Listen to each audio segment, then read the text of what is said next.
I was 10 years old when my parents wanted to find an activity where my siblings and I could do something together, and they wanted it to be competitive. They wanted their girls to do something really competitive, and they got us into go-karting, and I loved it, and I was good at it, and I decided by the time I was 12 that I wanted to figure out how to pursue it professionally, and had no idea how challenging it would be, but I'm glad that I've stuck with it.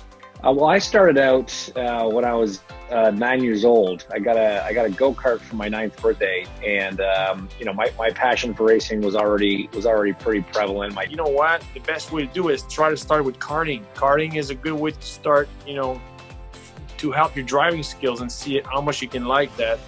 I can tell you this. I mean, I'm right now with the COVID, there's no much we can drive. Hopefully, we're gonna have some announcements done by the Pinty series soon. But what I've been doing is going go-kart racing, and you got some of those go-karts, man.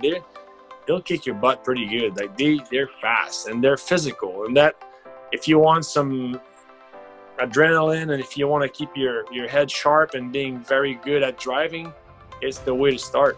It's a common misconception that go-karting is just a leisure activity for children, something that you see at Canada's Wonderland, Niagara Falls, or other theme parks, and that's go-karting.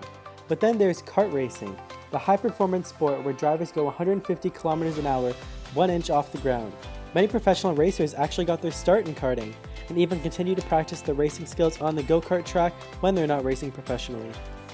I completely understand people not thinking of it the way I race go-karts, because even I tell people I race go-karts, and they're like, oh yeah, I was on go-karts amusement park the other day, and I'm like, no, it's a different type of go-kart. But so yeah, I definitely understand that, but no, so it's a completely different chassis, and yeah, the engine's completely different. We're not really out there leisurely driving around and stuff like that. So yeah, it is a completely different world.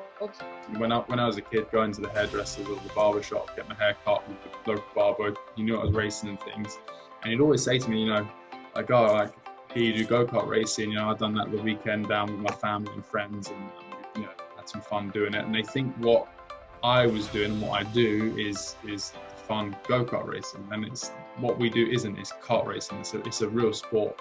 As you can see, karting is not only a real professional sport but an extreme sport. Kart racers go as fast as 150 kilometers an hour while only an inch off the ground. Karting is a sport on the rise, especially in Canada, and is a great alternative for illegal street racers and will ensure the safety of everyone involved.